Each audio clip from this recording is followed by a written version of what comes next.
Irmãos, vamos abrir a palavra de Deus, o livro do profeta Jonas. Vamos dar continuidade à nossa série de exposições intercaladas no Antigo e Novo Testamento. Livro do profeta Jonas, capítulo de número 2. Esse sermão saiu essa semana com muito sacrifício, porque eu recebi uma resposta de oração. Aí você deve estar pensando que foi uma coisa bem boa, né? Estava todo mundo gripando, e eu assim, rapaz, eu não posso gripar.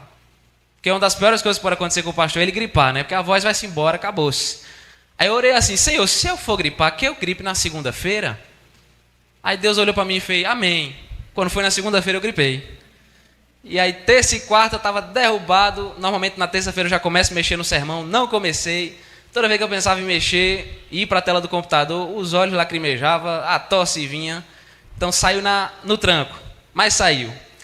Jonas capítulo 2, eu estarei fazendo a leitura e os irmãos me acompanham em suas Bíblias.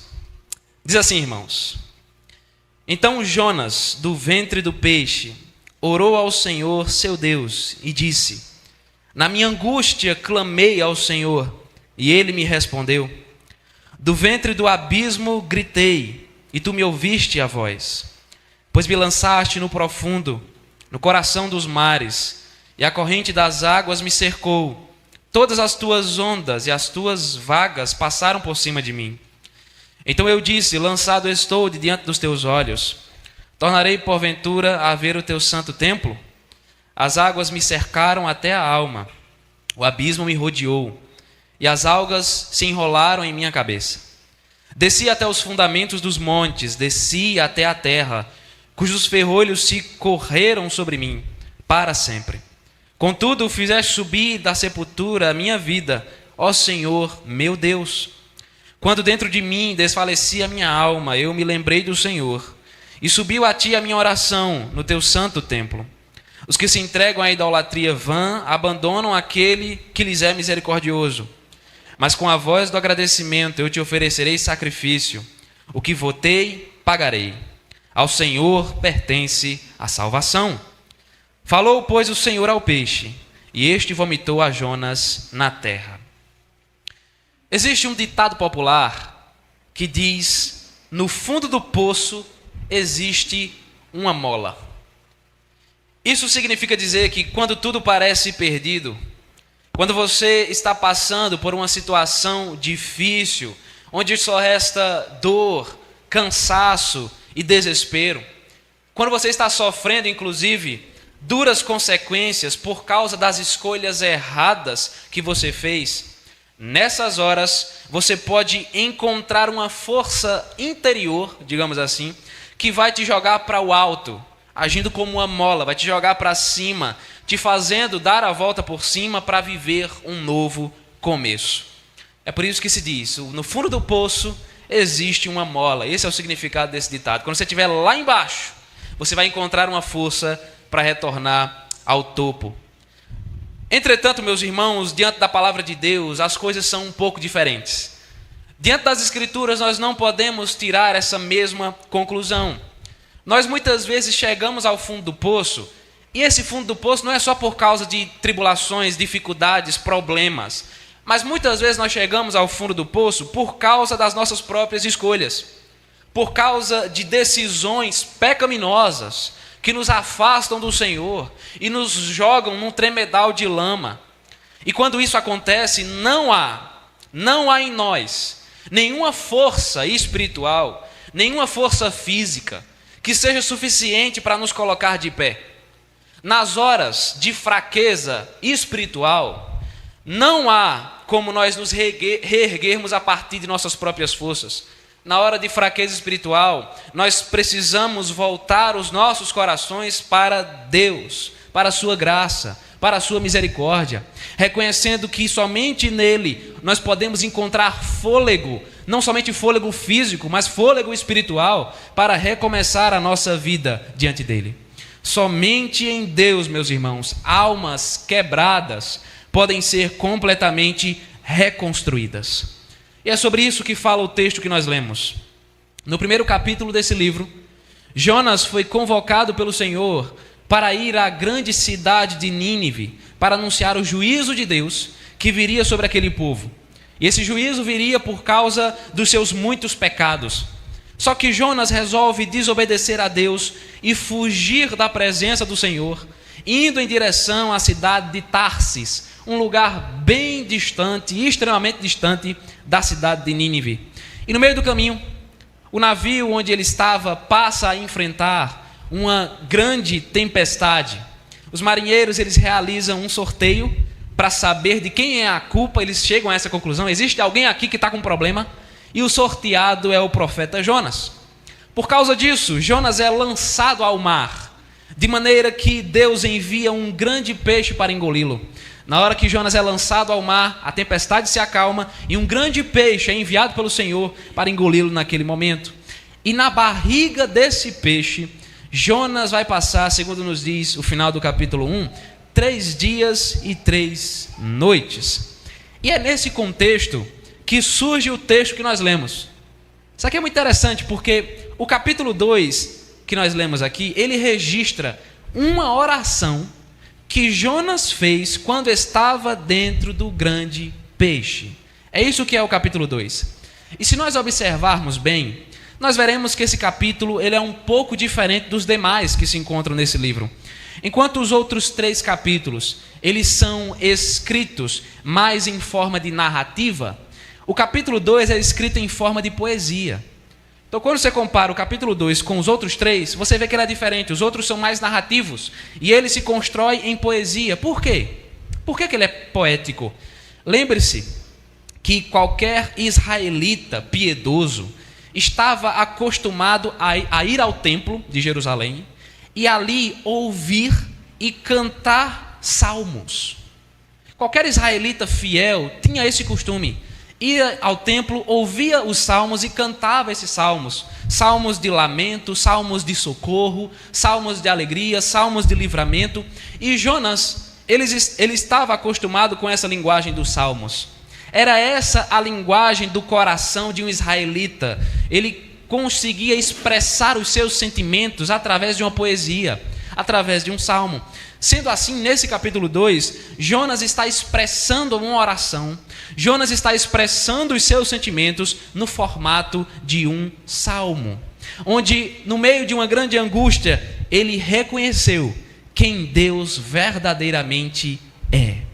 Aquele que antes estava fugindo de Deus, no ventre do grande peixe agora, ele vai reconhecer quem esse Deus é. E é sobre isso, meus irmãos, que nós iremos refletir nesse momento. Reconhecendo quem Deus é. E quando nós reconhecemos quem Deus é, em primeiro lugar, nós clamamos em meio ao abismo. Nós clamamos em meio ao abismo. Se encontra aqui do versículo 1 ao versículo de número 6. O final do primeiro capítulo desse livro, como eu falei, afirma que o Senhor enviou um grande peixe para engolir Jonas, quando este foi lançado ao mar. Nós não sabemos que grande peixe era esse. Pode ter sido um dos grandes animais marinhos que ainda existem hoje, ou pode ter sido um peixe que existia somente naquela época e que hoje já não existe mais. Nós não sabemos ao certo que animal era esse. O que nós sabemos, como o texto nos diz, é que Jonas esteve 3 dias e 3 noites dentro desse peixe. Agora, no primeiro versículo do capítulo 2, nós vemos o texto nos dizendo que Jonas, do ventre desse peixe, ele buscou a Deus em oração. Isso aqui é muito interessante porque esse mesmo Jonas, anteriormente, ele estava tentando fugir de Deus. Ele não estava tentando se aproximar do Senhor, obedecer ao Senhor ou ter uma relação íntima com Deus. Até mesmo durante a tempestade, quando o chefe do navio, no capítulo 1, pede para Jonas clamar a Deus por socorro, ainda assim, naquele momento, ele não ora. Todos os demais marinheiros estavam buscando seus próprios deuses. O chefe do navio chega e diz: homem, clame ao seu Deus para que ele nos livre. E Jonas não ora naquele momento. A preocupação dele era fugir. A preocupação dele era desobedecer para que ele não tivesse que ir à cidade de Nínive. Só que nesse momento Jonas já percebeu que não há como fugir da presença de Deus. Nem tampouco um homem pode contrariar a vontade soberana do Senhor. Veja, por isso, o que resta para esse profeta é correr para o lugar da oração. ele está encurralado, ele não pode ir para nenhum outro lugar, ele tem que correr agora para os pés do Senhor em oração. E a partir do versículo 2, o que nós encontramos aqui é uma expressão dos sentimentos de Jonas através da oração que ele estava direcionando para o Senhor. Perceba que ele diz: na minha angústia eu clamei ao Senhor e ele me respondeu. Do ventre do abismo eu gritei e tu me ouviste a voz. Isso aqui parece ser uma descrição do que Jonas sentiu ao ser lançado ao mar. Quando ele caiu naquelas águas, a angústia e o desespero tomaram conta do seu coração. Lembre-se que estava acontecendo uma tempestade. E ser lançado ao mar naquele contexto, provavelmente queria dizer que o cara ia morrer, porque a tempestade estava muito violenta. Então, quando Jonas cai nessas águas, ele se preenche de angústia e desespero. E desesperadamente ele clama ao Senhor por socorro. Interessante porque ele diz: do ventre do abismo eu gritei. E a palavra abismo que aparece aqui, ela pode ser traduzida como o lugar dos mortos. Então é como se ele estivesse dizendo: olha, é do lugar dos mortos eu clamei ao Senhor. Obviamente isso não quer dizer que Jonas literalmente morreu quando caiu no mar. Significa dizer, na verdade, que Jonas experimentou uma angústia parecida com a angústia da própria morte. Provavelmente Jonas achou que ali seria o seu fim, que a morte havia chegado para ele, e foi durante esse momento de angústia e desespero que o Senhor ouviu o clamor desse homem e lhe trouxe uma resposta. E a pergunta é: por que Jonas clama a Deus? Por que nesse momento de angústia e desespero ele clama ao Senhor? Porque ele sabia que foi o Senhor quem o havia lançado ao mar. É por isso que ele nos diz o versículo de número 3, observe. Diz assim: pois me lançaste no profundo, no coração dos mares, e a corrente das águas me cercou. Todas as tuas ondas e as tuas vagas passaram por cima de mim. Veja, aqui Jonas reconhece que ele não foi jogado ao mar pelos marinheiros simplesmente. Sim, foram os marinheiros que jogaram, mas ele sabe que isso não foi algo que surgiu dos marinheiros, mas ele foi lançado ao mar pelas mãos do próprio Deus. Ele sabe que toda essa situação está acontecendo porque Deus está querendo corrigi-lo. Ele sabia que a tempestade havia sido lançada pelo Senhor, e o seu cair ao mar também era um ato de Deus para trazer correção, para trazer disciplina sobre a sua vida. No capítulo 1, Jonas tentou fugir da presença do Senhor. Lembre-se que ele não estava preocupado com o seu chamado, com obediência, com santidade, com compromisso. Não! Ele estava fugindo do Senhor Todo-Poderoso. Ele desobedece a uma ordem do Senhor e ele tenta se esconder da sua face. É por isso que agora ele está preso no ventre desse grande peixe. É uma consequência do que Jonas fez. E por detrás da tempestade que surgiu, por detrás dos marinheiros e por detrás do grande peixe que surgiu naquele momento, por detrás de tudo isso, de todas essas circunstâncias, estava a providência e o agir de Deus, agindo para que Jonas fosse corrigido. Deus está perseguindo, digamos assim, esse profeta com as ondas e as perturbações daquele mar. E por causa dessa situação tão complicada, Jonas tem a sensação de que ele está de fato separado de Deus. Como nos diz o versículo 4, veja, em outras palavras, ele diz: eu fui expulso da presença de Deus. É isso que ele está querendo dizer quando ele diz: eu fui lançado diante dos teus olhos. O Senhor me rejeitou. Eu fui lançado para fora da presença do Senhor. Esse profeta, ele demonstra a consciência de que a sua desobediência, o seu pecado, o haviam afastado da presença de Deus. É por isso que no final do versículo 4, perceba que ele indaga: tornarei porventura a ver o teu santo templo? Mas o que é que isso significa? Lembre-se que o templo de Jerusalém, ele era chamado de a casa do Senhor, ou a casa de Deus. Por quê? Porque era ali que a presença de Deus se manifestava. Era no templo que Deus se revelava ao seu povo. É por isso que Jonas está preocupado em saber se vai poder ou não ir ao templo outra vez, ir até a presença de Deus. Esse profeta está com medo de não poder mais ter comunhão com o Senhor. Ele está preocupado de estar tão distante de Deus que ele não possa mais ter a oportunidade de adorar ao Senhor. Só que, na verdade, o próprio Deus é quem está encurralando Jonas para que ele retorne à sua presença. Sim, de fato, o pecado de Jonas o afastou de Deus. A sua desobediência, a sua fuga, fizeram com que ele se afastasse da presença do Senhor e fosse disciplinado. Mas o próprio Deus é quem está agindo nesse momento para que Jonas se reaproxime da sua presença. É isso que o profeta afirma no versículo 5, observe. Ele diz: as águas me cercaram até a alma, o abismo me rodeou e as algas se enrolaram na minha cabeça. Ou seja, Jonas está cercado até o pescoço. Deus não deixou aqui nenhuma brecha para que esse profeta continuasse a sua tentativa de fuga. Ele foi completamente cercado pelas circunstâncias que o Senhor levantou para deixá-lo em um abismo de escuridão. Jonas tentou fugir de Deus, mas ele acabou entrando em uma rua sem saída. Porque não há como fugir de Deus, não há como se esconder do Senhor. Nós lemos o Salmo 139 no início do culto, e o texto diz que o Senhor está em todos os lugares. Então, por mais que você desça ao mais profundo abismo, lá está o Senhor também.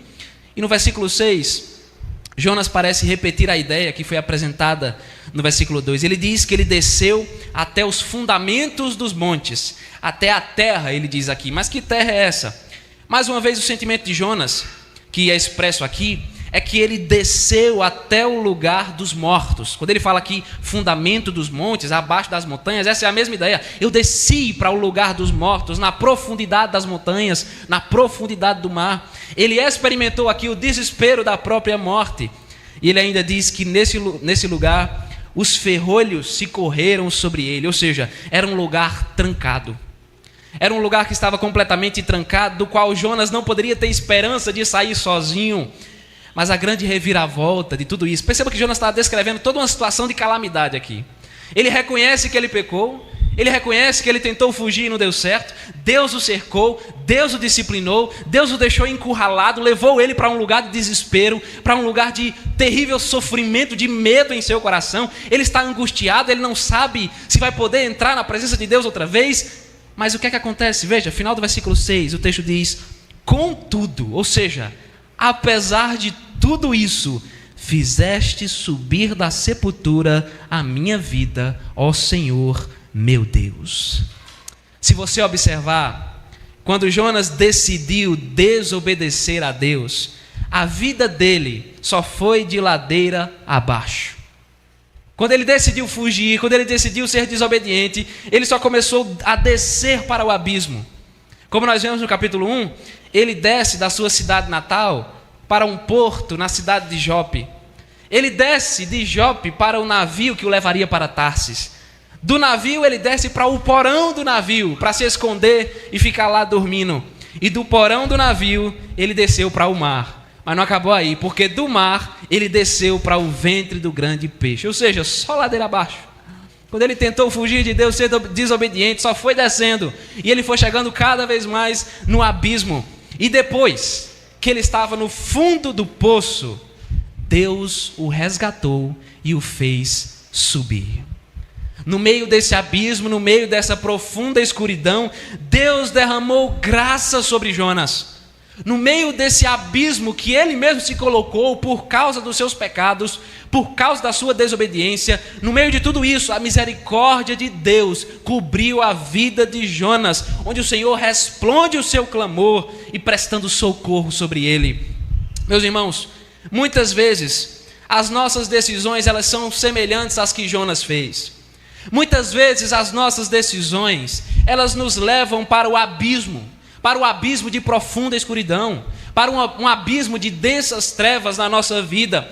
Quando nós, assim como Jonas, quando nós desobedecemos a Deus, quando nós tentamos com nossas próprias forças fugir da presença de Deus, nós afundamos. Nossa vida só vai descer cada vez mais em um poço de desespero.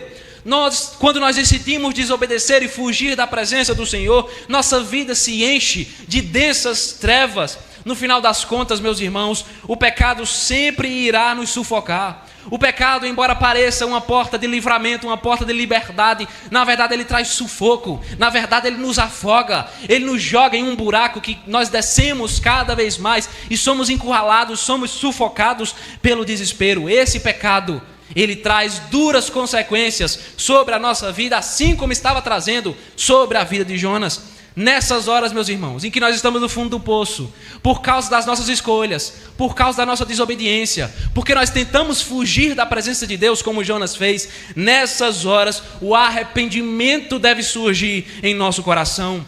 Nessas horas, os nossos olhos devem se voltar para o Senhor. Se nós realmente, verdadeiramente, reconhecemos quem Deus é, nós devemos clamar por sua graça, como Jonas fez. Se nós reconhecemos quem Deus é, na hora do aperto, na hora do pecado que está batendo na porta e nos sufocando, nós devemos clamar pela misericórdia do Senhor, porque o Senhor, meus irmãos, é aquele que ouve o clamor de um coração arrependido. O Senhor é aquele que ouve e atenta os seus ouvidos para o clamor de um coração que está desesperado, que está precisando de socorro, que está precisando de restauração. Somente o Senhor, Ele pode nos resgatar do abismo do pecado. Somente o Senhor pode nos reestruturar. Somente Deus pode nos socorrer e nos preencher de alegria. Meus irmãos, o Senhor é aquele que restaura. O Senhor é aquele que nos reanima. O Senhor é aquele que nos fortalece. O Senhor é aquele que nos revigora espiritualmente. E é por isso que nós temos que clamar a Deus nesses momentos, porque somente em Deus existe verdadeira esperança para a nossa vida. Nós estamos refletindo, reconhecendo quem Deus é. E nós acabamos de ver que aqueles que reconhecem quem Deus é, eles clamam em meio ao abismo. E em segundo lugar, quando nós reconhecemos quem Deus é, nós glorificamos o seu santo nome, que se encontra do versículo 7 ao versículo 10. Mais uma vez, Jonas faz referência ao sentimento de morte que tomou conta dele. Ele afirma que quando a sua alma estava desfalecendo, ou seja, quando ele sentiu que estava morrendo, quando sua vida estava se esvaindo, digamos assim, ele disse: olha, agora chegou minha hora. Nessa hora, ele se lembrou do Senhor. A palavra de Deus nos ensina, meus irmãos, que nós devemos trazer à memória aquilo que nos dá esperança. E foi exatamente isso que Jonas fez no momento da angústia. Ele se lembrou do Senhor. O único nesse momento que poderia lhe proporcionar, lhe trazer verdadeira esperança naquele momento de angústia. Ele lembrou que o Senhor é misericordioso. Ele lembrou que o Senhor é gracioso. Ele lembrou que Deus é rico em perdoar todos aqueles que se voltam para Ele em arrependimento sincero. Então Jonas sabe que Deus é justo. Jonas sabe que Deus se revolta contra o pecado, mas ele também sabe que esse Deus é tão gracioso e misericordioso que recebe todo aquele que se arrepende verdadeiramente.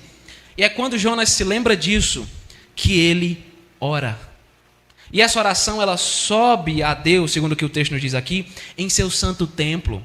Ou seja, ela subiu até onde Deus habita, a ideia da habitação do Senhor. Onde Deus estava, a oração subiu até lá. Era no templo, por exemplo, que os sacrifícios, eles eram oferecidos a Deus. Era lá que Deus se mostrava gracioso e misericordioso para com o seu povo. E essa oração chega aos ouvidos do Senhor como um sacrifício que está sendo oferecido no seu templo. E a partir do versículo de número 8, Jonas faz algumas declarações que surgem a partir da experiência que ele teve ao ser engolido por esse grande peixe. A primeira declaração que ele faz é: os que se entregam à idolatria vã abandonam aquele que lhes é misericordioso. Isso aqui é muito interessante. Porque do que Jonas está falando? Você pode pensar, ele está falando de Nínive. Ele está falando de Israel. Só que Jonas não está falando do povo de Nínive, que era idólatra. Nem tampouco ele está falando do povo de Israel, que muitas vezes também caía no pecado da idolatria. Jonas, na verdade, está falando dele mesmo. Jonas está falando das suas próprias atitudes. E como é que Jonas foi idólatra? Nós costumamos dizer que Jonas tinha pelo menos 2 ídolos em sua vida. O primeiro ídolo de Jonas, que aparece em seu livro, era o seu patriotismo, digamos assim. Era a sua própria nação. Porque Jonas achava que se os ninivitas permanecessem vivos, eles poderiam atacar a nação de Israel. Por isso ele prefere desobedecer a Deus. Ele prefere morrer do que ir até Nínive pregar a palavra de Deus. Ele pensa assim, olha, eu vou para lá salvar esse povo para que Deus tenha misericórdia deles. Não! Porque eles são cruéis, eles vão atacar o povo de Israel e eu amo muito a minha nação. Veja, ele tinha medo do seu povo ser atacado. E é por isso que Jonas amou mais a nação de Israel do que o Senhor.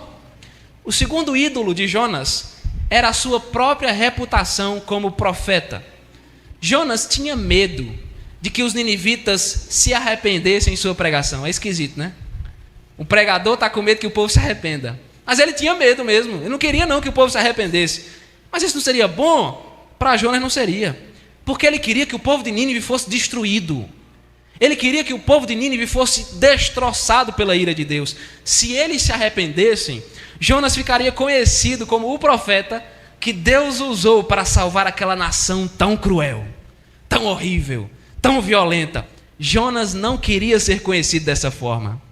Ele não queria carregar essa fama, porque para ele isso seria uma mancha em sua reputação. Ele poderia ser considerado talvez como o profeta traidor da nação de Israel, que foi até o povo de Nínive. Jonas amou mais a sua reputação do que ao Senhor. E esse é, meus irmãos, o grande pecado da idolatria. Ser idólatra não é somente se prostrar perante imagens feitas de barro ou de madeira. Ser idólatra é amar qualquer coisa acima de Deus. No caso de Jonas, ele deixou de amar a Deus em primeiro lugar para amar a nação de Israel e amar a sua própria reputação pessoal. E foi isso que o levou à desobediência. É por isso que no versículo 8, Jonas afirma que a idolatria ela é vã. Ou seja, amar qualquer coisa acima de Deus é uma tremenda tolice, segundo ele está dizendo aqui. Além disso, nesse mesmo versículo, o profeta deixa claro que aqueles que vivem na idolatria estão rejeitando a misericórdia que vem de Deus. A misericórdia do Senhor, ela se renova sobre a nossa vida a cada manhã. E se nós olharmos ao nosso redor, nós veremos diversas provas disso. Alguns exemplos: o pão de cada dia, a cama para dormir, a roupa para vestir, a água para beber, o teto sobre a nossa cabeça. Tudo isso é presente de Deus. Tudo isso é fruto da sua graça e da sua misericórdia. Mas quando nós amamos outras coisas acima de Deus, nós estamos rejeitando toda essa misericórdia e cuspindo na bondade que o Senhor demonstra para conosco. Quando nós somos idólatras, nós demonstramos ingratidão diante de Deus. É isso que Jonas está falando acerca dele mesmo. Ele está dizendo, olha, eu fui idólatra. Eu amei mais Israel do que a Deus. Eu amei mais a mim mesmo, a minha reputação, do que a Deus. E por causa disso eu rejeitei a misericórdia desse Deus. Eu fui um profeta ingrato. Eu fui um profeta desobediente diante do Senhor. E na primeira parte do versículo 9, Jonas faz outra declaração importante. Veja, ele diz assim: mas com a voz do agradecimento eu te oferecerei sacrifício, o que votei pagarei. Diante de tudo que Jonas passou ao ser lançado ao mar, perceba que ele não se levanta aqui no capítulo 2 com uma voz de murmuração. Ele não se levanta aqui no capítulo 2 com uma voz de ingratidão.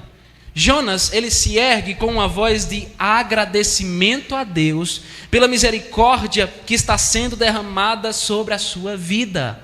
E é com gratidão no coração que Jonas quer oferecer sacrifícios a Deus. Ele diz, olha, com gratidão eu quero te oferecer sacrifícios. Ou seja, Jonas quer adorar, exaltar e glorificar o nome do Senhor. Antes ele havia adorado a si mesmo, a sua reputação, a nação de Israel, só que agora ele se arrepende e quer se voltar para o Senhor para adorá-lo na beleza da sua santidade. Além disso, Jonas diz que ele quer pagar os seus votos a Deus. Ele diz, olha, o que eu votei, o que eu prometi, eu vou cumprir diante do Senhor. Ou seja, ele não quer mais ser desobediente. Ele não quer mais fugir da presença do Senhor. Lembre-se que Jonas tinha um chamado.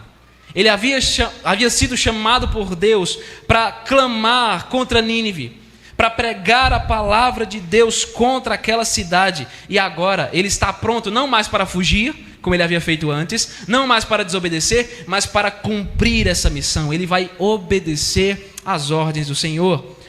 E no final do versículo 9, Jonas faz a sua última e mais importante declaração, e que talvez seja a frase que resume todo o livro desse profeta. Ele diz: ao Senhor pertence a salvação. Essa declaração de Jonas, por si só, é um ato de adoração ao Senhor. Aqui Jonas reconhece que a nossa salvação, o nosso livramento, o nosso socorro, não depende das nossas próprias forças, não depende dos nossos próprios méritos, mas depende da maravilhosa graça de Deus. Foi Deus quem decidiu salvar Jonas com aquele grande peixe que foi enviado, apesar da sua desobediência. O grande peixe aqui não é juízo de Deus, mas é graça, é livramento, é salvação sobre a vida desse homem. E se fosse da vontade de Deus, como nós vamos ver que é depois, o povo de Nínive também seria salvo, salvo do juízo, salvo da condenação. Por quê? Porque embora Jonas não gostasse disso, a salvação dos pecadores está firmada na soberana vontade e graciosa vontade do Senhor. O versículo 10, então diz que, após tudo isso, o Senhor ordenou que o peixe vomitasse Jonas em terra firme. A gente foca muito na história de Jonas aqui, mas veja, pense no coitado desse peixe. Imagina você ter que passar 3 dias e 3 noites com um profeta intragável dentro de você. Imagine passar 3 dias e 3 noites com um profeta indigesto dentro da sua barriga. Um profeta mais azedo do que limão. A solução foi vomitar esse profeta estragado, para ver se ele tinha solução. E através disso, saiba que Deus estava humilhando Jonas. Isso aqui não é à toa, não. Perceba que o texto não diz que ele foi somente lançado, que ele foi cuspido. Não, ele foi vomitado. Jonas é jogado ali, provavelmente ele retorna de onde ele saiu, para onde ele iniciou sua viagem, ou seja, ele volta para a estaca zero. É como se Deus tivesse pego o Jonas, colocado ele ali, no meio da sujeira, do vômito, do fedor. Ele escapou fedendo, literalmente. E aí naquele momento Deus está dizendo: olha, vamos começar de novo agora. Vamos começar de novo. Agora você vai fazer do jeito que eu ordenei. Deus humilha Jonas para que esse profeta se renda à sua vontade soberana. Meus irmãos, Deus, ele não precisa de nós. Deus, ele não tem necessidade da nossa adoração. Deus não tem necessidade da nossa obediência.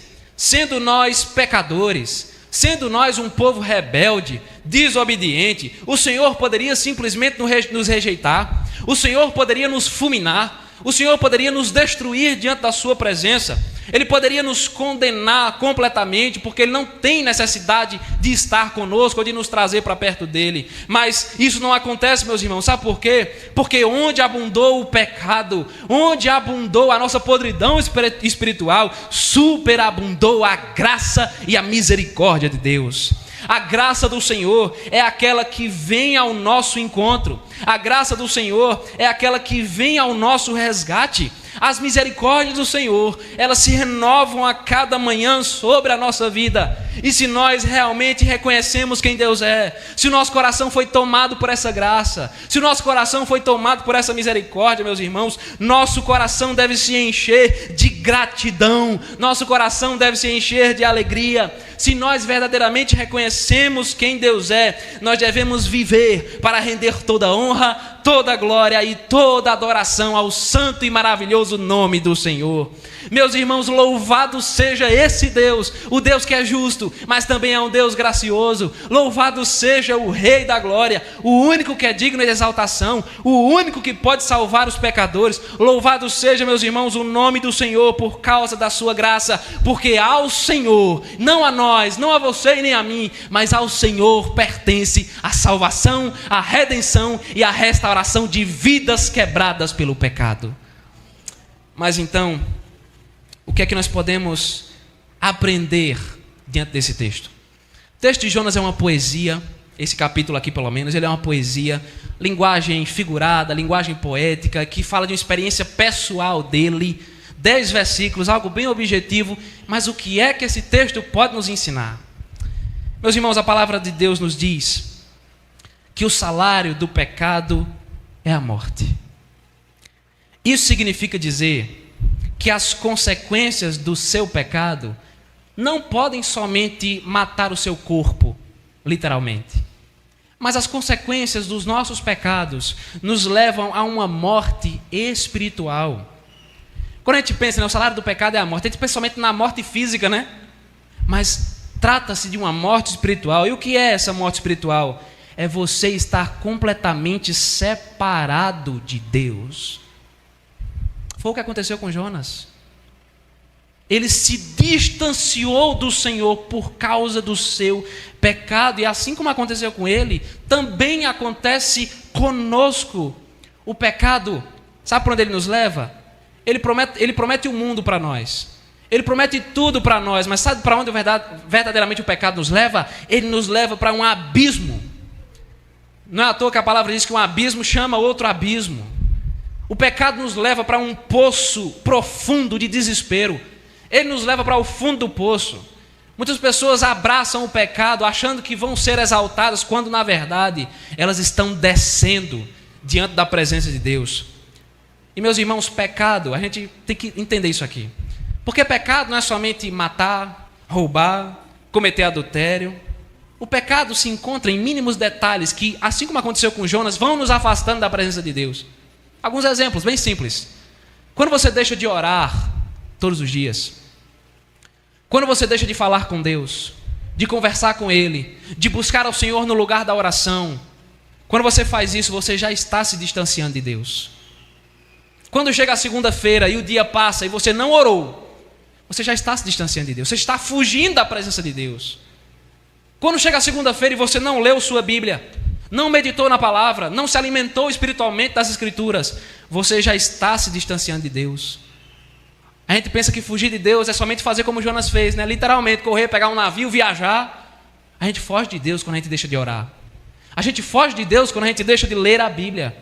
Quando nós deixamos, meus irmãos, de vir à igreja aos domingos, por exemplo, num dia como esse, numa noite como essa, e nós trocamos o culto pelo passeio, e nós trocamos o culto para ficar em casa, ou para fazer qualquer outra coisa da nossa vida que poderia ser resolvido depois, nós já estamos fugindo da presença de Deus e nos distanciando dele. Quando você pensa por esse prisma, tem muita gente que é como Jonas e nem sequer sabe, e foge de Deus todos os dias. Muitas vezes, nós somos como ele. Porque perceba que o capítulo 1, só foi ele fugindo, ele não orou. O incrédulo disse para ele orar: Jonas, clame a teu Deus. Ele não orou. Ele preferiu ser jogado no mar, porque ele sabia que provavelmente ia morrer. Então ele não se deixou jogar porque ele queria ser... Não, ele preferia morrer mesmo do que obedecer a Deus. Ele só reconhece o pecado quando está no ventre do peixe. Nós somos muitas vezes como ele, meus irmãos. Nós também somos idólatras muitas vezes, sabia? Ele falou aqui do seu pecado da idolatria, e nós somos também muitas vezes idólatras. Nós amamos o nosso trabalho muito mais do que a Deus. Nós amamos o nosso dinheiro muito mais do que a Deus. Nós amamos o nosso conforto muito mais do que a Deus, porque se servir a Deus significa sair do conforto, eu não quero. Eu prefiro ficar confortável. Nós amamos mais a cultura e aquilo que esse mundo pode nos oferecer em suas festas, em suas comemorações, em seus atos culturais. Nós amamos muito mais isso do que a Deus. A prova disso, meus irmãos, é que nós não queremos ter compromisso sério com o Senhor. O compromisso de Jonas aqui era como profeta. Hoje em dia não existe mais profeta, não, como era o caso de Jonas. Não existe mais. Mas nós também ainda somos chamados a ter compromisso com Deus. Só que assim como ele fez, nós fugimos desse compromisso. Nós não queremos ter compromisso com a igreja, com o reino de Deus. A gente se contenta com algumas coisas. A gente se contenta em vir ao culto hoje, agora, nesse horário, e está tudo certo. A gente volta para casa e não existe oração, não existe Bíblia, não existe santidade, não existe compromisso com o Senhor. O que é que isso significa? Estamos fugindo da presença de Deus. Até existem muitos crentes que frequentam a igreja assiduamente, talvez quase não perde um culto. Mas muitas pessoas fazem isso e estão ao mesmo tempo fugindo de Deus, distantes do Senhor. Porque estão nutrindo em sua vida aquilo que pertence a esse mundo e não aquilo que pertence ao reino de Deus. Estão nutrindo a desobediência, como foi o caso de Jonas. Apesar disso, meus irmãos, apesar disso, e nós precisamos ter o sentimento de arrependimento, como foi o caso desse profeta. Porque sem nós percebermos, nós vamos afundando também. E você vai percebendo isso nos mínimos detalhes. Quando você consegue passar a semana sem orar e ler Bíblia e não se incomoda, você já está num abismo espiritual. Quando você consegue passar o mês sem colocar o pé na igreja para cultuar publicamente, significa que você já está num abismo espiritual. Quando o pecado não incomoda mais o seu coração, quando você faz coisas erradas e você sabe que é errado, mas aquilo não incomoda mais. O que é isso se não for o abismo espiritual que o próprio Jonas estava? Apesar disso, meus irmãos, apesar disso, existe esperança. Sabe qual é a esperança para mim e para a sua vida? Clamar pelo nome de Jesus. Se você reconhece que Deus é poderoso, se você reconhece que você precisa de Deus, que Deus é quem sustenta a sua vida, você precisa se arrepender. A palavra diz que nós temos um advogado fiel e justo junto ao Pai. E se nós clamarmos pelo nome de Cristo, se nós confessarmos os nossos pecados, meus irmãos, a palavra nos diz que Ele é fiel e justo para nos perdoar os pecados. Somente Jesus pode fazer conosco o que aconteceu com Jonas. Somente Jesus pode nos purificar de toda iniquidade. Somente Jesus, meus irmãos, pode nos tirar do fundo do poço espiritual que nós mesmos nos colocamos. Somente Ele pode nos levar para uma nova vida, repleta de alegria, repleta de esperança. Somente Jesus pode nos resgatar do abismo do pecado. Então, se você nesse momento reconhece que você está pelo menos beirando esse abismo, não espere você entrar totalmente nele. Clame por Cristo. Coloque seu coração aos pés de Jesus, porque onde o nosso pecado é muito grande, maior ainda é a graça de Deus. Nosso Deus é gracioso, meus irmãos, uma graça que nos constrange. Mas esse constrangimento ele é necessário mesmo para você lembrar o quão pecador você é e do quão necessitado você é do agir dessa graça. Se você ama a Deus em primeiro lugar, se você reconhece que esse Deus é soberano, então você deve viver a sua vida para a glória desse Senhor. Porque veja que foi o que aconteceu com Jonas depois que ele clamou a Deus. Depois que Deus o resgatou do abismo, ele disse: Senhor, eu vou te oferecer sacrifícios com gratidão no coração. Então você, meu querido irmão, se você é crente, a sua vida também deve ser um ato de sacrifício. Não mais no templo de Jerusalém, não mais imolando animais, derramando o sangue deles. Não, a sua vida, tudo que você é, cada detalhe da sua existência deve ser um ato de adoração a Deus. Deus não salvou você, meu querido irmão, para que você fique esquentando o banco da igreja, para que você fique sentado apenas olhando as coisas acontecerem, extasiado. Não foi para isso que Deus salvou você. Deus te salvou para que você viva para a glória dEle. Para que nós existimos? Se nós somos crentes, se nós cremos no Senhor e reconhecemos a sua graça, para que serve a nossa vida? Para que nós acordamos todo dia? Para que nós levantamos da nossa cama toda manhã? Para glorificar o nome do Senhor. Deus salvou você, meu querido irmão, para que você seja dedicado, para que você seja envolvido com a presença dEle, com o trabalho do reino dEle, do reino de Cristo. Porque esse também era o chamado de Jonas. Jonas era profeta, ele tinha que trabalhar, ele tinha que se envolver, ele tinha que adorar a Deus através da sua vida, e ele precisava fazer isso pregando a mensagem do Evangelho. Meu querido irmão, não gaste a sua vida adormecido nos bancos da igreja, porque isso também é um abismo espiritual. Isso também é um poço que vai afundando cada vez mais. Você é chamado para glorificar a Deus. E você não vai conseguir fazer isso se você permitir que a preguiça espiritual tome conta da sua vida. Lembre-se de uma coisa: a igreja não funciona somente com o serviço do pastor. Não funciona, não sai do canto. Não se iluda. Ontem nós tivemos uma programação maravilhosa. Comunhão, adoração, alegria. Mas foi o pastor que fez? Não foi, não. Foi o envolvimento de muitas pessoas que contribuíram direto e indiretamente para que aquilo acontecesse. Isso é o reino de Deus. O reino de Deus funciona com a dedicação, com o serviço de todos os seus filhos. Por isso, meu irmão, faça como Jonas e se levante para obedecer.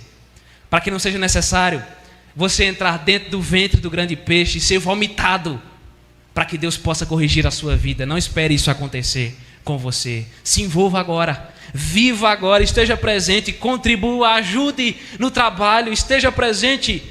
Porque, meus irmãos, se você está na igreja, se você é crente, mas você não se envolve com Deus, se você não se relaciona com Deus, se você não coopera com o trabalho do reino de Deus, você está deixando de glorificar o nome do Senhor. Você quer glorificar a Deus? Amém? Misericórdia. Você quer glorificar a Deus? Amém? Então seja um crente operante, um crente ativo, envolvido com o Senhor. Comece dentro da sua casa e estenda a sua dedicação, a sua adoração para o meio da rua e para dentro da igreja. Porque Deus, meus irmãos, Ele não vai tolerar servos como Jonas, fujões, descompromissados, desobedientes. Deus não vai tolerar. Deus não tolera. Então nós não podemos tentar a Deus para que Ele se ire conosco. Não vamos fazer isso. Vamos clamar por Cristo. Vamos entregar a nossa vida diante do Senhor, para que através de nós o nome de Deus seja glorificado. Quando nós chegarmos, meus irmãos, ao fundo do poço, nós precisamos olhar para Deus e reconhecer que somente nele existe plena e perfeita restauração para a nossa vida. Amém?